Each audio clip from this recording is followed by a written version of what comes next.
¿Crees que un millonario tendría algo en común con una mujer que limpia baños públicos por la noche? ¿Y si te dijera que, en una sola noche, sus caminos se cruzaron de una forma que nadie podría imaginar?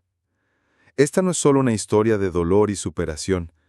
Trata de cómo una sola decisión puede cambiar dos vidas para siempre.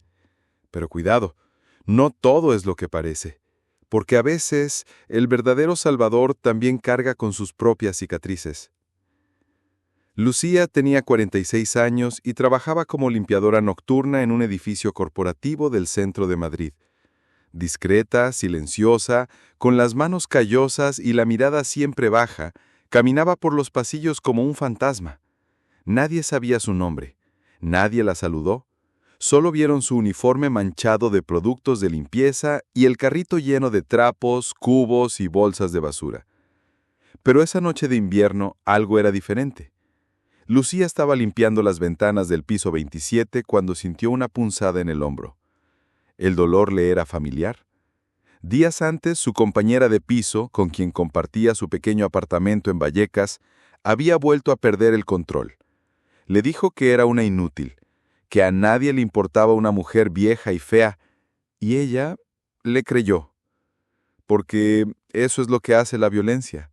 No empieza con puñetazos, empieza con palabras que te destrozan por dentro. Mientras fregaba el suelo de la sala de reuniones, Luciano se dio cuenta de que el presidente de la empresa seguía allí. Alejandro de Luíos, de 39 años, multimillonario tecnológico, estaba sentado solo contemplando un retrato enmarcado sobre la mesa. Era un retrato de su hermana, que había fallecido 2 años antes. Y lo curioso, la mujer de la foto tenía la misma mirada triste que Lucía. Cuando Alejandro vio a la señora de la limpieza intentando ocultar el dolor en su brazo, algo en su interior se encendió. No era lástima, fue un reconocimiento. Se acercó y le dijo algo que nadie le había dicho a Lucía en años. ¿Estás bien? Ella se quedó paralizada, y en lugar de responder, intentó huir. Pero al dar el primer paso, perdió el equilibrio y se cayó, dejando ver más de lo que le hubiera gustado. El moretón en el cuello y el tirante roto de la blusa. Alejandro la ayudó a levantarse. Ella intentó inventar una excusa. Dijo que se había caído por las escaleras, que todo estaba bien. Pero sus ojos gritaban la verdad. Esa noche Alejandro no volvió a casa. Se sentó con Lucía en la despensa del edificio tomando té casero. Ella casi no dijo nada, pero él tampoco la empujó.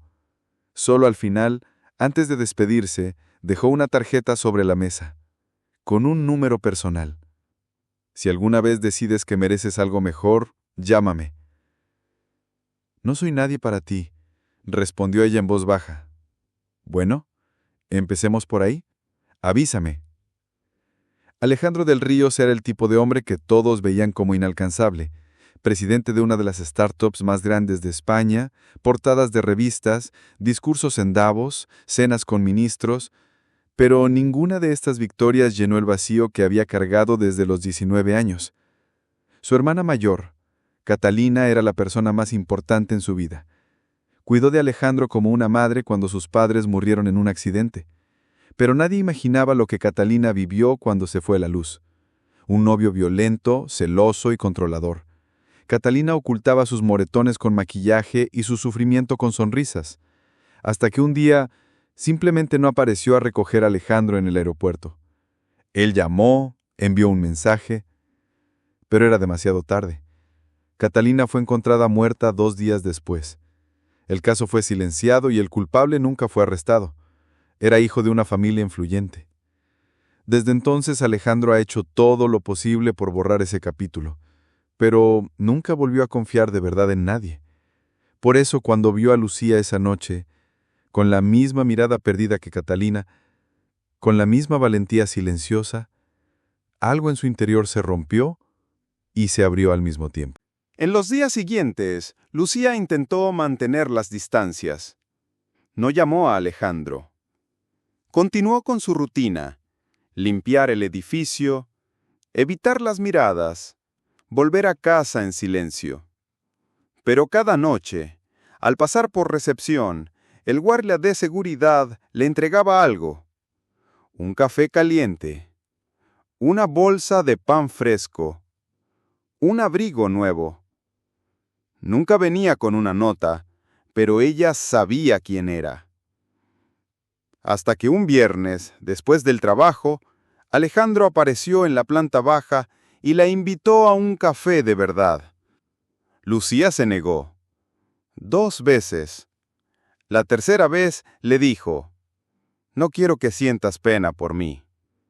Y él respondió: «No siento pena. Veo fuerza en ti, y tal vez necesitas un poco de esa fuerza a mi lado». Fue. Sus reuniones se volvieron semanales. Alejandro le pidió que le contara historias de su infancia, del barrio donde creció, de la época en que bailó flamenco en la escuela. Lucía habló poco, pero poco a poco empezó a reír. Reír de verdad, algo que no había hecho en años.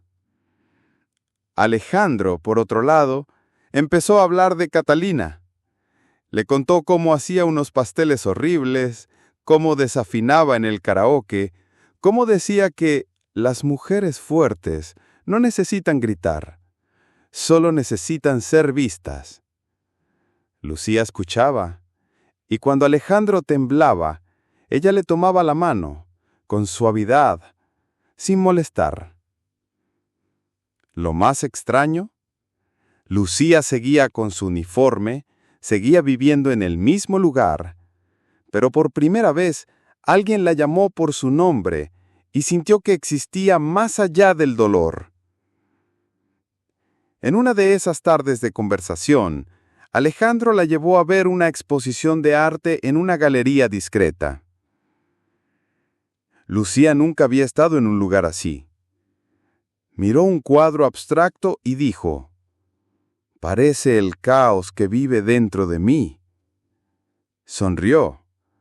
O tal vez la valentía de alguien que sobrevivió a todo y sigue de pie. Fue esa noche que su mirada cambió. No era solo gratitud, era admiración y un deseo de cuidar, de proteger, de quedarse.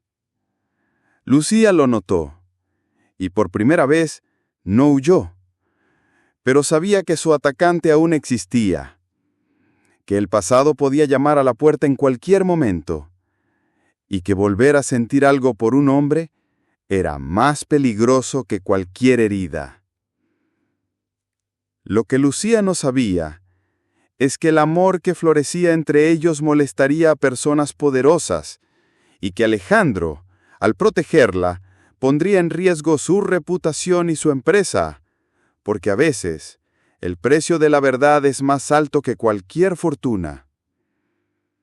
El lunes, Alejandro entró al edificio como siempre. Su paso era firme, la mirada fija, el celular en la mano. Pero algo era diferente. No había ningún aroma suave a eucalipto en el pasillo. No era el sonido de la escobilla de goma al pasar por las baldosas. No era la sonrisa discreta que últimamente esperaba a diario. Lucía no se presentó a trabajar. Durante la primera hora la ignoró. Durante la segunda, le pareció extraño. Durante la tercera ya estaba llamando al número que ella nunca usaba. Al día siguiente seguía sin aparecer. Y fue entonces cuando Alejandro sintió algo que no había sentido en años: ansiedad, preocupación real, miedo. El miércoles a las 6:42 p.m., salía de la reunión con inversores cuando la vio entrar silenciosamente al estacionamiento trasero. Se veía diferente. Caminaba despacio, cabizbajo, como si cada paso le doliera. Alejandro se acercó con cautela.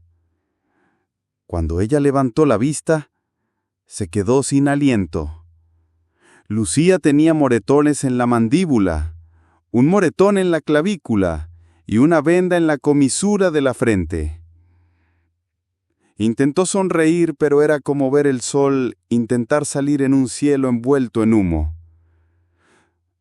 ¿Dónde estabas?, preguntó bajando el tono. Ella dudó y luego susurró. En el hospital. Alejandro frunció el ceño. ¿Qué pasó? Lucía respiró profundamente. Por una vez, no mintió. Llegó a casa borracho. Dijo que me creía demasiado importante. Que una señora de la limpieza no debería andar con gente rica ni usar maquillaje. Intenté irme, pero él me tiró contra la pared. Los vecinos oyeron los gritos. Llamaron a una ambulancia. Alejandro apretó los puños con fuerza, pero mantuvo la voz tranquila. ¿Y la policía? Lucía bajó la mirada. No quería grabarlo. Yo tenía miedo. Dijo que si hacía eso, volvería y terminaría lo que había empezado. Alejandro la llevó a la cocina y preparó té caliente. Se quedó callado. La dejó decir lo que pudiera. No lo entiendes, Alejandro. Él sabe dónde vivo. Conoce a mi familia. Si me voy, vendrá por mí. Yo solo necesito trabajar, mantener la distancia y no provocar a nadie. Puso la taza frente a ella. Lucía, esto no es vida. Estás sobreviviendo en un campo de batalla. Lo miró con los ojos llenos de dolor y culpa. ¿Y tú qué eres? ¿Un general salvador? Esto, nosotros dos, no es real. Vives en un mundo de cristal y acero. Yo vengo del hormigón agrietado. Alejandro se acercó, con la mirada firme. No me importa de dónde vienes. Me importa lo que vives y lo que mereces. Y tú no mereces esto. Nunca lo mereciste. Pero Lucía simplemente se levantó lentamente. Gracias por el té. Pero por favor, déjame permanecer invisible. Es más seguro así. Salió de la despensa cojeando ligeramente. Y Alejandro, por primera vez, en muchos años, no sabía qué hacer. Lo que Alejandro aún no sabía es que la oscuridad en la vida de Lucía apenas comenzaba a mostrar su cara más peligrosa. Porque algunos hombres no pierden el control así como así. Pierden el alma. Era viernes por la noche. Lucía había terminado su turno y estaba a punto de tomar el metro. Eran más de 10 p.m.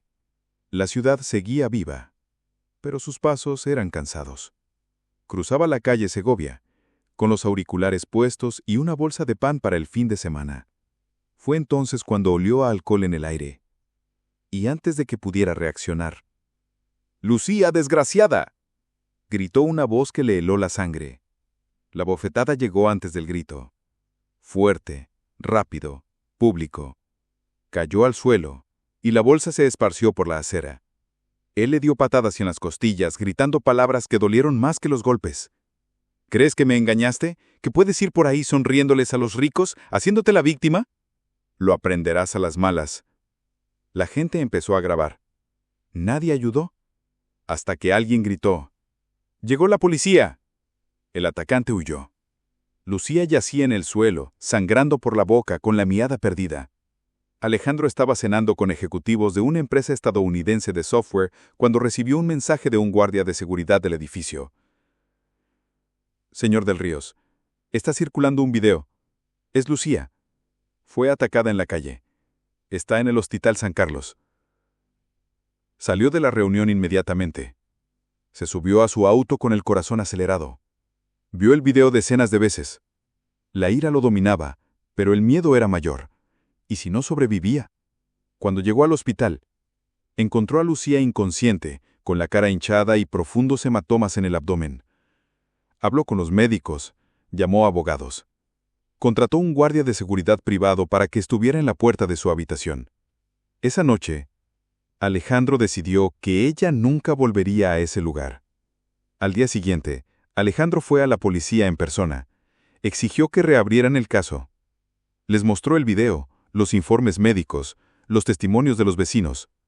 Contrató a un equipo de investigadores privados y presentó una solicitud judicial para una orden de protección inmediata. Pero la respuesta fue más lenta de lo esperado.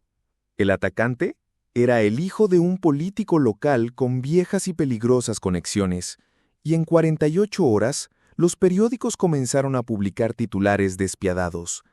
Empresario multimillonario involucrado con una empleada de limpieza en un escándalo de violencia doméstica. Relación entre clases se convierte en un caso judicial y amenaza la reputación de Del Ríos Tech. Los inversores comenzaron a enviar mensajes. Los directores solicitaron una reunión urgente. Pero Alejandro no se rindió. Si mi reputación es el precio por proteger a alguien que nadie más quería proteger, que así sea. Lucía despertó en la habitación blanca y silenciosa. Su rostro palpitaba. Sus músculos le dolían como si se los hubieran desgarrado. Pero había una mano que la sujetaba. Era Alejandro. Con los ojos rojos, barba incipiente y un silencio lleno de ternura. Intentó hablar, pero él solo dijo, «Ya no estás sola». Lucía lloró, de dolor, por la vergüenza, por el alivio, y también por algo que aún no podía nombrar, pero que se parecía mucho al amor. Pero Alejandro no sabía que, al enfrentarse a los poderosos, no solo se ganó enemigos, inició una guerra. Y cuando el dinero y el orgullo se mezclan, incluso la verdad puede correr peligro. La noticia corrió como la pólvora, pero esta vez la historia dio un giro inesperado. Un periodista de El País, que investigaba la vida de Alejandro del Ríos, encontró un detalle enterrado en un viejo caso silenciado. La hermana del millonario fue asesinada por su pareja cuando él tenía solo 19 años. El reportaje era sensible, conmovedor y respetuoso. Hablaba de Catalina, del dolor de Alejandro, del sistema que falló. Y vinculaba claramente la protección que le ofreció a Lucía con algo más profundo que la compasión. Alejandro no solo protege a una mujer en peligro, intenta salvar, en Lucía, a todas las Catalinas que el mundo ha ignorado. La historia se hizo viral. En las noticias los expertos debatían, ¿estemos ante un acto de redención o de justicia? En redes sociales, la opinión pública cambió. Frases como «Lucía no está sola» y «Alejandro del Ríos héroe» fueron tendencia. Imágenes de Lucía aún en el hospital con Alejandro a su lado se transmitieron en todos los canales. Y por primera vez en años, España se detuvo a escuchar la historia de una señora de la limpieza. Pero no todos guardaron silencio. El domingo por la noche, cuando Lucía estaba a punto de recibir el alta, dejaron una carta anónima en la recepción del hospital dirigida a ella. Era breve, escrita a mano, con letras temblorosas. ¿Crees que te vas a esconder detrás de tu amante rico? El dinero no salva a nadie de la muerte. Voy a terminar lo que empecé. Lucía tembló al leerla. Alejandro llegó a la habitación minutos después. Ella le entregó la nota con las manos frías. Él sabe dónde estoy. Volverá.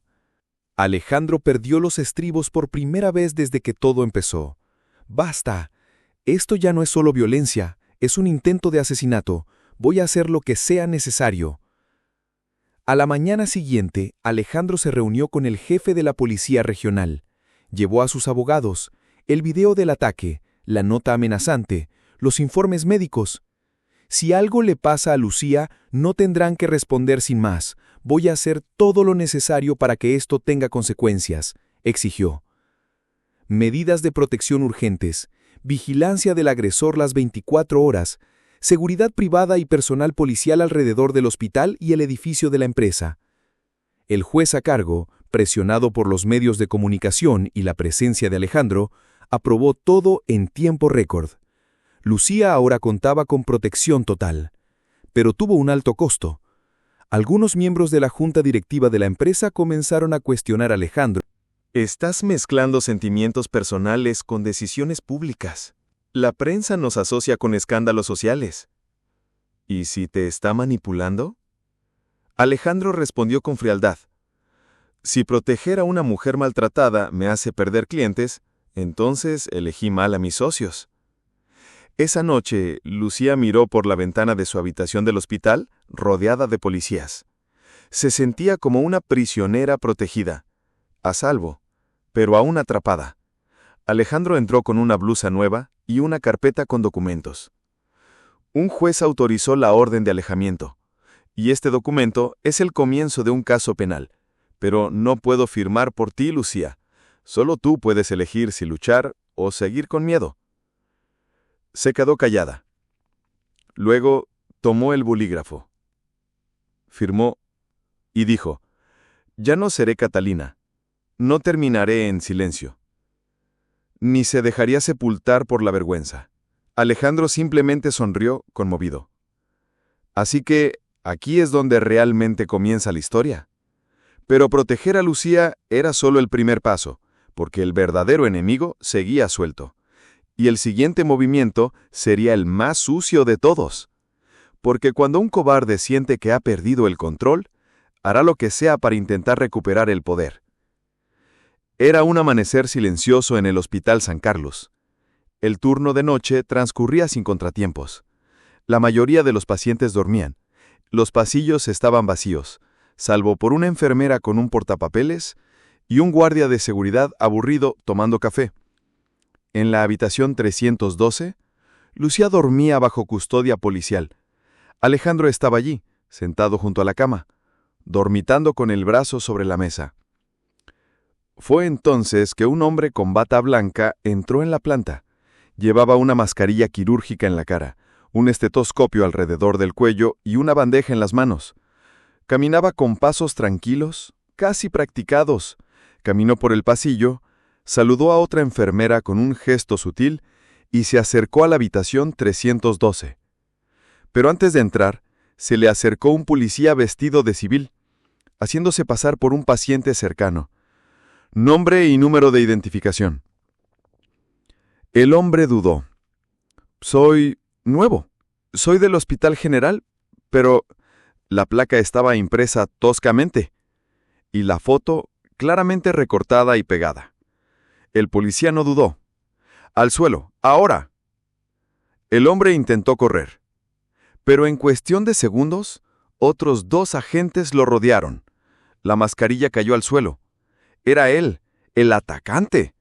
En el bolsillo de su bata, un bisturí y una jeringa llena de un líquido desconocido. Lucía se despertó sobresaltada por el ruido. Alejandro la protegió instintivamente con su cuerpo, sin siquiera saber lo que estaba sucediendo. Apenas unos minutos después, un agente entró en la habitación. «Señora Lucía, el agresor ha sido detenido. Intentó entrar disfrazado. Estaba armado. Está detenido. Y esta vez, no se irá». Lucía no pudo reaccionar durante unos segundos. Entonces, como si recuperara su cuerpo, empezó a temblar. No de miedo, de alivio. Miró a Alejandro con los ojos llenos de lágrimas y susurró: «¿Se acabó?». Él la abrazó con fuerza. «Ahora sí, se acabó». En los días siguientes, la policía confirmó que el agresor sería juzgado por intento de homicidio, con todas las pruebas necesarias. La empresa de Alejandro emitió un comunicado oficial apoyando a la víctima, y la prensa guardó silencio, respetuoso. Pero en el corazón de Lucía, un nuevo capítulo apenas comenzaba. Un sábado por la tarde, ya en una residencia de ancianos, en un apartamento seguro proporcionado por Alejandro, estaba preparando el té cuando él llegó con 2 bolsas. «Traje pan con aceite de oliva y el peor vino de España. Dijiste que te gustaba el vino malo, ¿recuerdas?». Se rió por primera vez en semanas. Se sentaron en el suelo, frente a una pequeña ventana sin vistas a nada. Sin embargo, parecía el lugar más seguro del mundo. La conversación fue ligera, pero en un momento de silencio, Lucía le tomó la mano y le preguntó: ¿Por qué sigues aquí, Alejandro? Ya me salvaste, lo hiciste todo. ¿Por qué no te fuiste? La miró, serio pero dulce. ¿Por qué salvar qué? Me salvó a mí también. Porque, por primera vez, estoy con alguien que no quiere nada de lo que tengo, solo quiere quién soy. Lucía se acercó, lentamente, sin prisa. El beso fue lento, cargado de recuerdos, miedos, cicatrices, pero también de aceptación. Era el comienzo de algo nuevo. No perfecto, no mágico, pero real. Pero toda historia de amor verdadera nace entre las ruinas. Y cuando dos almas rotas se encuentran, no construyen castillos, construyen refugios. Pasaron los meses. El caso estaba cerrado, el agresor condenado. La herida física sanó, pero Lucía sabía que algunos dolores no desaparecen con el tiempo, simplemente se transforman. Ya no limpiaba oficinas por la noche. Ahora trabajaba en un proyecto social financiado por Alejandro, apoyando a mujeres que vivían lo mismo que ella. Y más que eso, daba voz a quienes, como ella, habían sido invisibles durante demasiado tiempo. En una tarde cualquiera, estaban sentados juntos en el jardín de un centro comunitario. Lucía hojeaba un cuaderno con notas para una charla. Alejandro, distraído, observaba las páginas mecerse con el viento. De repente ella cerró el cuaderno y dijo: «A veces pienso que lo que vivimos fue demasiado grande para llamarlo amor». Frunció el ceño. «¿Qué quieres decir?». Lucía sonrió sin prisa. Porque no se trataba de flores, ni cenas, ni promesas. Se trataba de verme sangrar y aún así quedarme. Se trataba de verte despojada de toda tu fuerza y amarte aún así. Esto no es solo amor, es algo más. Es refugio, es hogar. Alejandro le tomó la mano con firmeza. Qué bueno que nuestro amor esté en casa, porque nunca más dormiremos a oscuras con miedo a que alguien regrese. Ni siquiera tendremos que esconder la cara, ni disculparnos por existir. Y en ese instante, sin destellos, sin testigos, sin un final de cuento de hadas, simplemente se miraron. Dos supervivientes, dos corazones remendados, dos mundos diferentes que decidieron construir juntos. Porque el amor verdadero no es lo que te salva, es lo que queda después de aprender a salvarte a ti mismo.